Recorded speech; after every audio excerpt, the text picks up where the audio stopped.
Salty, you ain't got no beer. Can't help you with that. I can help you with some gay muss-ups. Or maybe get one of these big shakers with the massive tits on. Shake it, shake it, shake it, work it. It's up to you. Anyway, use the code Thorin, Thorin, for 10% off at gamesups.gg. Now, if you listen to any broadcast or core stream for LCS, LEC, the obvious regions, you're going to hear about winning draft, right? Now, the draft is obviously where the game begins before play starts. It determines what champions your team will have when we're focusing on a specific team, or won't have for that matter. Thus, it affects your preparation, the strategies you plan to use, how easy or hard it might be for specific players of yours, for specific players of theirs. But the problem I have is this. I think when people just hard talk about like winning draft, unless they're explicit that they mean in a certain context, either I mean objectively for all teams in an absolute vacuum, or I mean specifically for this team in terms of what they're going for, it becomes a nonsense thing to say. It just doesn't mean anything. It means something to you, but it won't mean anything to your viewers, or they might get completely the wrong impression of what that means. I think that's half of where all this debate and discussion of, oh, did we lose a draft? And are the idiots for not picking this? Like, I think a lot of that gets muddied by the fact that people aren't being clear enough with their terminology here. So, obviously, LS is one of the biggest proponents of this premise, right? Because let's be real, the draft is his playground. But it's not as simple as just saying, like, it's LS has to stop doing it. Because here's the thing. As I said there, with draft being his playground, it's the main area of focus for him. He puts a lot of time and thinking into the matter of like what champions to pick, what's viable, what's good in solo queue, what can be used here, what little edges there are if that's a bad win rate elsewhere, how you can utilize something about a champion or an item build that people aren't using. The thing is this, right? He's almost making the draft just the game to him, which is fine. And he's taken the draft and he's sort of saying, I can't control how good LCS's players are. I can't control if this team in LEC did a good job getting their players. But I tell you what, I can tell you if they're actually understanding the meta of the game and if they're picking the best things possible and they're trying to get a stronger set of champions and comp than the other team. I can tell you that much so I can focus on that and I can apply all my knowledge from every region to this particular game we're doing. So there's value to that. Obviously, he's then applying his trading card concepts, like things from Magic the Gathering and how the different color systems work and how you sort of structure the hierarchy of what you want and what they want and what's more important and what's worth giving up to get something else, or what you want to get absolutely no matter what the cost is, etc, etc, etc. And he's obviously giving also a way to advertise his hierarchy of champions. What's S tier? What's do not pick? What works in a comp? What comps are good now? Is scaling the better way overall in the game to play? Therefore, are we going more towards that? Or did we pick a couple of scaling champions, but then we're also going to pick these ones that have to win lane and smash the game early? So yes, we understand. We understand reply guys and NPCs. Yes, LS is talking in an ideal sense. He's seeking an ideal. He's trying to aspire to the best way you could play the draft, because obviously you can calculate all that before you have to go in the server and the humans fuck it all up with the mistakes and don't execute correctly. People hammer that, right, in a way where they just don't acknowledge there's value to it. They think it dismisses it. I was never saying that, because I was one of the first people to say to LS on my talk shows, look mate, the thing is you're doing it in a way that I agree would be perfect if you had the perfect players, but robots don't play this game, and especially will have a hard time doing things like executing certain types of scaling comps or playing like poker comps where you can't ever get caught with a certain player. Like, listen, a lot of players are just going to fuck that up, especially in a region like LCS.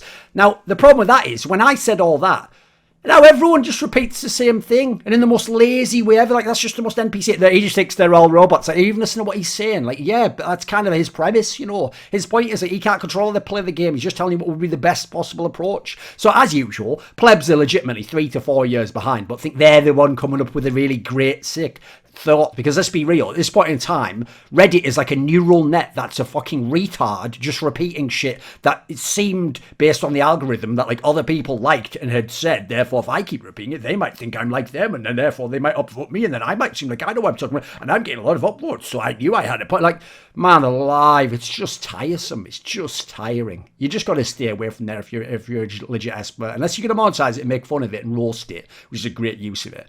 Stay away. It'll just hint you. It's bad.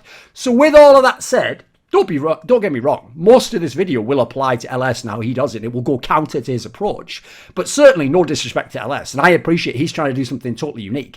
This is now for everyone else in the game that does the winning draft thing. And they talk about drafting in an absolute sense. But they then claim to be people who care about what they did in scrims or how he plays. And he doesn't even play that champion brawl. Like, oh, but in LCS it's a lot harder to make a niddly work. Like, oh, NHS. Like, if you're going to be those guys, everyone else, that includes, by the way, friends of mine and colleagues of our course. If you're included in this, you know what? The shoe fits. Yeah, might just be your size, right?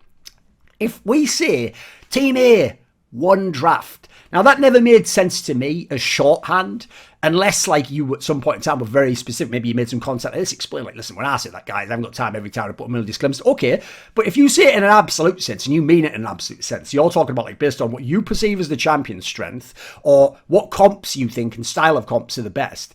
I never understood saying that for pro matches in an absolute sense. Because did they win draft for them, or for a different team that would be playing and piloting their champions? I love that terminology by LS. He's one of the best for coming up with better new terminology to help us explain the game. Or how about, is it just the best draft for majority of the pro teams that play? Or even, as we say, the hypothetical robots playing, the most perfect players ever who can play everything, right? That's a pretty key distinction to make between those 3 possible categories, by the way.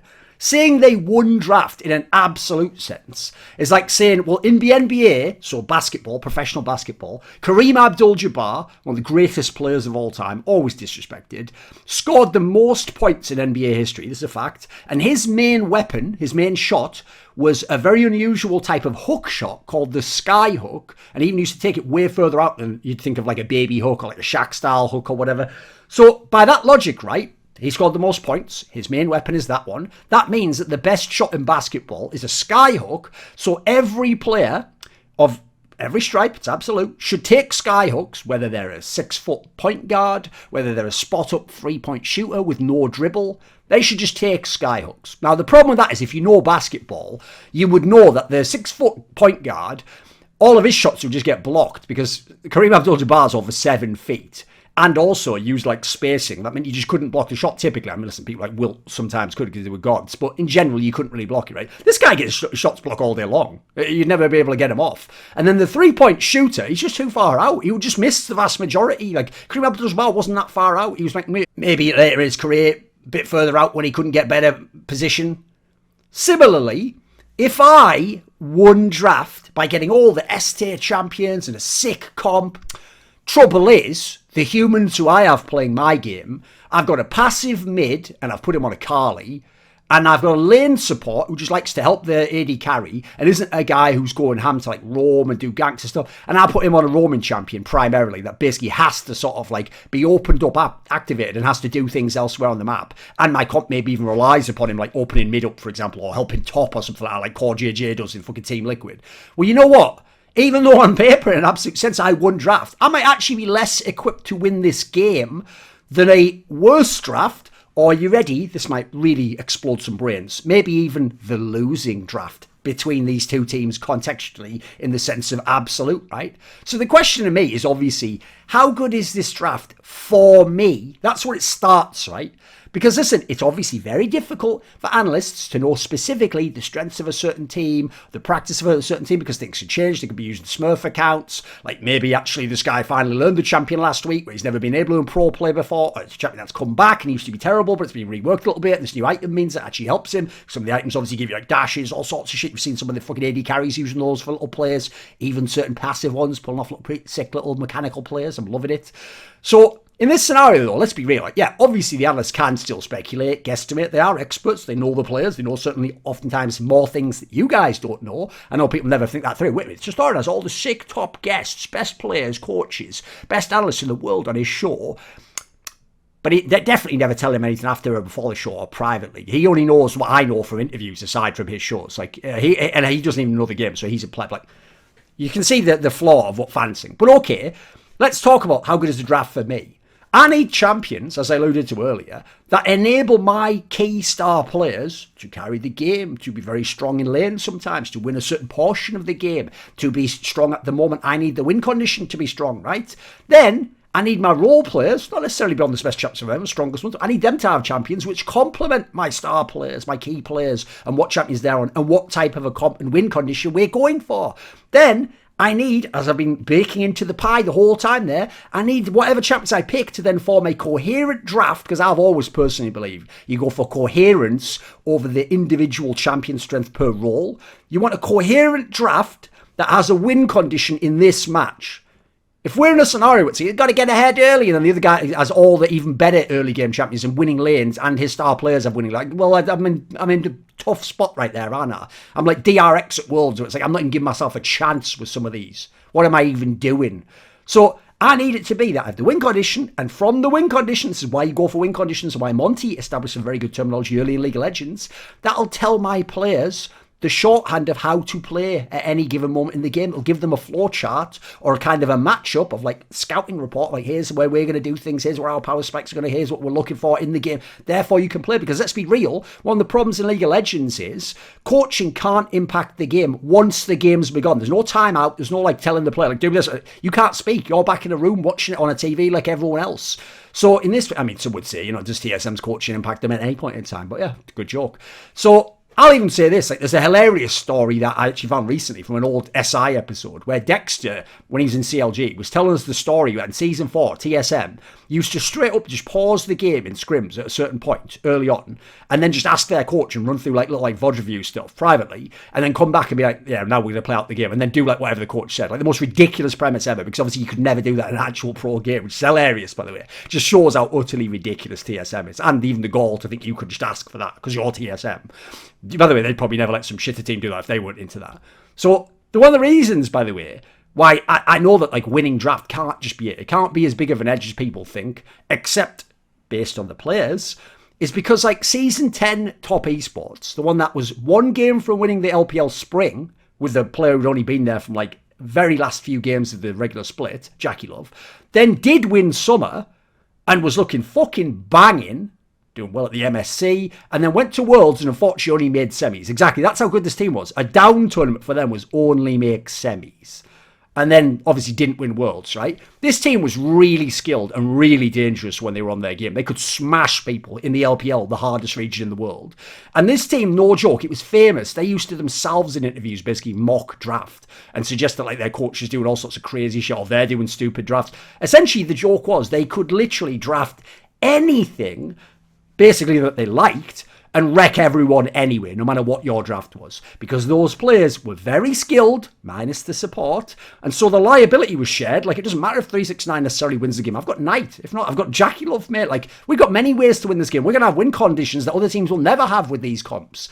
And you can still win skill matchups where I've taken a champion or Knight that maybe isn't as strong in this matchup, but I've got Knight and you've got it's a mid laner that's just average in the LP, Maple or something when he was there. It's a couple of years ago for that one, I guess. And also, we've got such skilled players, and we're picking such strong champions in certain positions just because they're our favourite champions, they're the ones we want to play. We might just break the meta. We might just have all this smash the early game anyway, even though it makes no sense, and then none of the win conditions might matter for his comp. We might just go break out of the lanes as soon as we have CS advantage and go fight anywhere we want to fight and make them have fights that they never planned for in their initial pre-game, like win conditions, how's the game going to go? And therefore, we disrupt the entire premise, and therefore, retroactively, the draft doesn't actually mean as much as it did initially going into it as a strategic, like, analysis, essentially. But that's not all.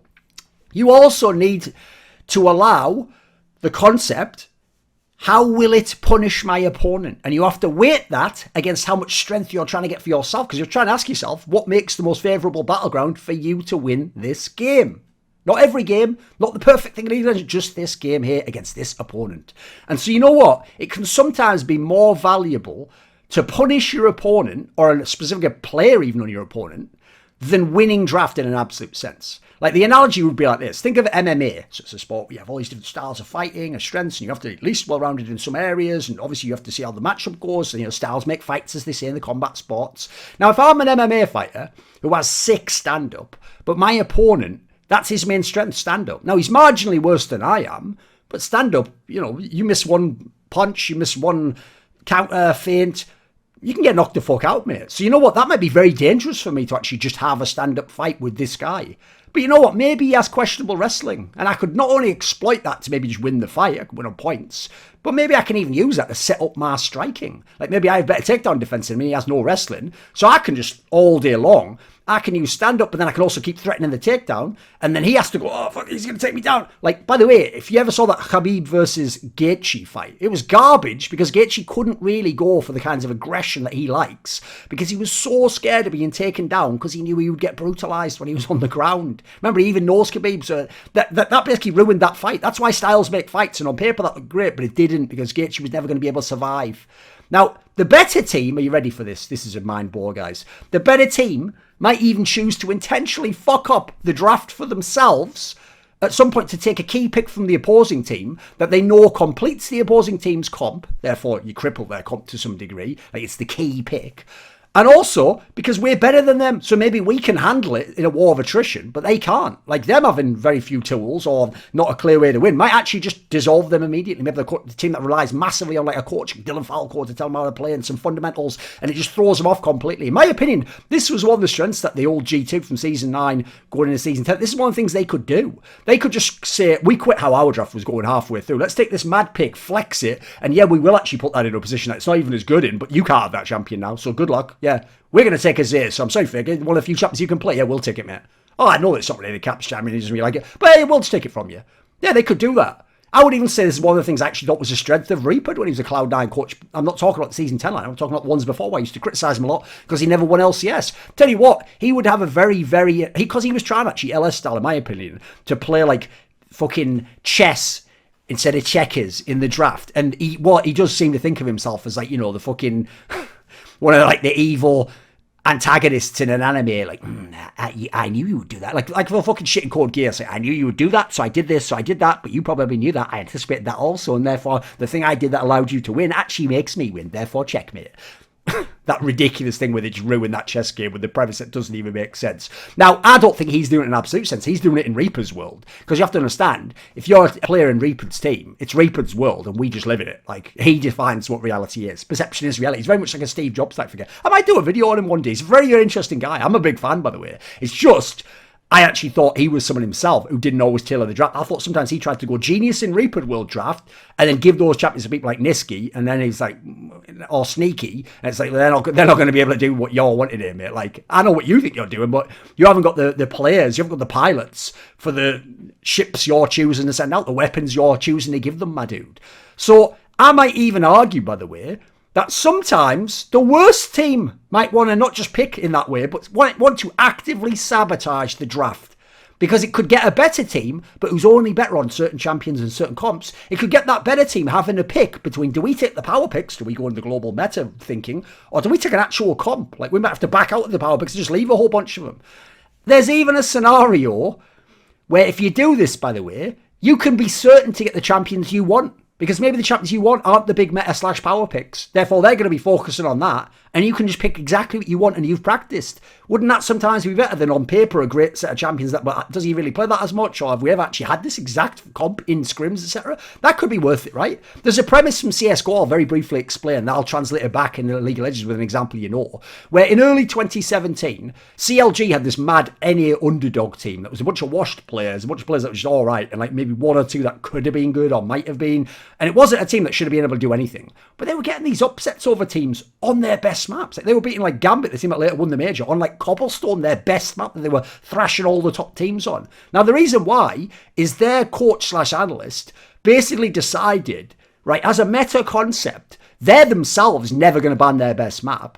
And if we draft in a way where they're going to want to take their best map, actually we can ensure they will take their best pick map, in this case, Champion League of Legends, and we can just literally practice the whole time for exactly that scenario. And then when they get their best map, we've got all the counters, we've picked it apart, we've figured out the strengths and weaknesses of it, we've even planned a few things ourselves, and they're just going to think, we just won draft, wow, I can't believe they had to let us take it.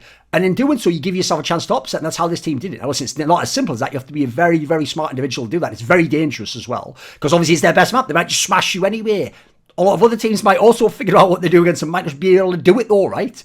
So I would say this is essentially the famous premise of EDG versus SKT at 2015 Season 5 MSI. We're in Game 5. Faker picks LeBlanc. Not his fault how he plays at all, by the way. He still plays fantastically. Go watch the VOD. But EDG obviously has the comp. I'm talking about the whole comp. Everyone always forgets the Evelyn. That basically like is really nice counter to what he's trying to do. And since they smashed the rest of SKT, they win the tournament. And that was one of the most notable times where suddenly China, with the help of 2 Koreans, was it 2 Koreans? Yes, because it was porn and Deft. But 2 Koreans won a massive international tournament over a top Korean team. Bloody T1 at that. So, in my opinion, the draft is only relevant in this sense for the pro game in terms of how it directly relates to the players playing, the teams in question, and the plans of those coaches. Now, the latter part is where it's going to always get tricky. You can always hijack it. The coach could lie, say you don't know from scrims. So ignore that for a second. But you can even think of teams in history. Like, in my opinion, Moscow 5... they didn't know it consciously, but this was the essence of their game. It's like, we're taking our champions, mate. You can take the global meta. It's basically how they won IEM Katowice over the 2 Korean teams, Azubu Frost and Azubu Blaze, was they tried in the group stage against Blaze, playing this like Korean style, it didn't work. Then they were like, fuck it, just pick what we like. And then they just smashed the Koreans in 20 minutes. The two of the top 3 or 4 best teams in the world at the time, by the way. I think Top Esports have showed it. I think G2, the whole time when they had perks, had some wacky ones at this. I always thought Wonder and Caps, Wonder in particular, used to just do picks for these reasons. Like, things that didn't make sense, but they make sense if you wonder, or they make sense if you can be that supportive that you can just give someone else the power pick elsewhere, or just to mess their comp up, or to flex it and maybe make some mismatch somewhere here, or them to not possibly be able to know what comp they're going to play against. So I appreciate what LS is doing. I always have. I'm always going to be one of his biggest supporters. But what most of the others are doing, I don't always, actually. I think this is a massive flaw. And quite frankly, I think that they should really think about this premise and maybe think just about how they frame what they're doing when they say they won the draft. Or even after the game, go back and be reflective. It's like, actually, I see now, maybe they didn't in that way because this guy couldn't do it. Yeah, do it that way. There's nothing wrong with this terminology, by the way. I'm not saying everyone has to get on this level. But I think it's just flawed that that's become the shorthand of they won draft. This is LS, and you're on Thorin's YouTube channel, so cut the Western shit. Oi! This video was kindly supported by Eddie, Kris with a K, Lager15, Pronogo, Shenlong, Zachary Carter, Zack Schmidt, Adam Ochs, Alexander Rao, Animosity, Dean Tanglis, Doomseer, ErikHillestad, Hades, Jdubs, Jensen Goh, John Shelton, Joseph Ginsburg, Kovacevicd, Tobias Bernasconi, Zoomba, and Zyrathenia, and as always, special thanks go out to my main man, Jerky's Minion.